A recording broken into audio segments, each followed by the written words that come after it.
સંસ્કારી તેમજ ઉત્સવપ્રિય નગરી વડોદરા ગણેશોત્સવના ભક્તિમય વાતાવરણમાં રંગાઈ ગયું છે। વડોદરામાં ઠેર ઠેર ગણેશજીની આગમન સવારીઓ નીકળી રહી છે। શ્રીજીનું ભાવિક ભક્તોને ત્યાં તેમજ સાર્વજનિક પંડાલોમાં આગમન થઈ રહ્યું છે। વડોદરાના ઇલોરા પાર્ક વિસ્તારમાં આવેલ ઇન્દ્રપ્રસ્થ યુવક મંડળ દ્વારા અનોખી રીતે ગણેશજીની સવારી કાઢવામાં આવી હતી। છેલ્લા 12થી વધુ વર્ષથી પર્યાવરણ પ્રત્યે સભાન રહીને મંડળ દ્વારા ઇકો ફ્રેન્ડલી ગણેશજીની મૂર્તિની સ્થાપના કરવામાં આવે છે। આ વર્ષે પણ માટીમાંથી શ્રીજીની નયનરમ્ય પ્રતિમા બનાવવામાં આવી છે। શ્રીજીના આગમનમાં વડોદરાના પ્રખ્યાત નાસિક ઢોલ તેમજ નગારાનું વાદન કરીને આગવી શૈલીમાં શ્રીજીનું સ્વાગત કરવામાં આવ્યું હતું। મંડળના યુવાનો, યુવતીઓ, મોટેરાઓ અને બાળકોએ ભક્તિભાવપૂર્વક વધાવ્યા હતા। મંડળના સભ્યોએ નાચગાન કરતા શ્રીજીનો જય જયકાર કરી આવકાર આપ્યો હતો। આજે ઇન્દ્રપ્રસ્થ યુવક મંડળ દ્વારા ગણેશ આગમનનું શરૂઆત થવામાં આવી રહ્યું છે। ત્યાં સમસ્ત વડોદરાવાસીઓને વસ્તુ ખબર છે કે દર વર્ષે ઇન્દ્રપ્રસ્થ યુવક મંડળ ખૂબ જ આતુરતાથી ગણપતિ બાપ્પાની રાહ જોતી હોય છે કે ક્યારે ગણેશ ઉત્સવ આવશે અને અમે બધા પાછા એકત્ર થઈને એને ઉજવીશું। ત્યારે આજે અમે લોકો ગણપતિ બાપ્પાનું આગમન એક ભવ્ય પાલખીમાં કરવા જઈ રહ્યા છે। એક ધાર્મિક રીતે એક પારંપરિક રીતે અમે એનું સ્વાગત કરી રહ્યા છે, સાથે જ પથક ઢોળ સાથે। અને અમે બે સંદેશ લઈને આ વર્ષે વડોદરાવાસીઓની સમસ્ત ઊભા થયા છે।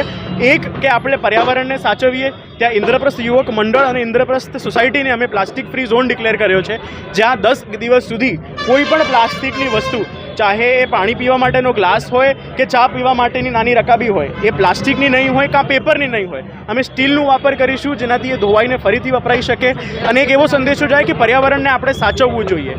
અને બીજું, જે આ વર્ષે આપણે આપણા સૈનિકોનું ને આપણા દેશનું ગૌરવ જોયું કે જેમ ઓપરેશન સિંદૂર હેઠળ એ લોકોએ આપણા દેશને સુરક્ષિત તો કર્યા પણ દુશ્મનો સુધી એક મેસેજ પણ પહોંચાડ્યો, તો એ જ રીતે એક શક્તિ સ્થળનું નિર્માણ અહીંયા કરવામાં આવ્યું છે, જ્યાં વડોદરાવાસીઓ સિંદૂરનું અર્પણ કરી શકે છે અને આપણા જે આપણી સ્વતંત્રતા સાચવનારા સેનાનીઓ છે એમને કોઈ સંદેશો આપવો હોય તો એ સંદેશો પણ ત્યાં લખી શકે છે। ઇન્દ્રપ્રસ્થ યુવક મંડળ આયોજિત ગણેશ ઉત્સવ 2025 ગણપતિ બાપ્પા જે ઢોલ તાશા નગારા સાથે ગણપતિ બાપ્પાનું આગમન થઈ રહ્યું છે।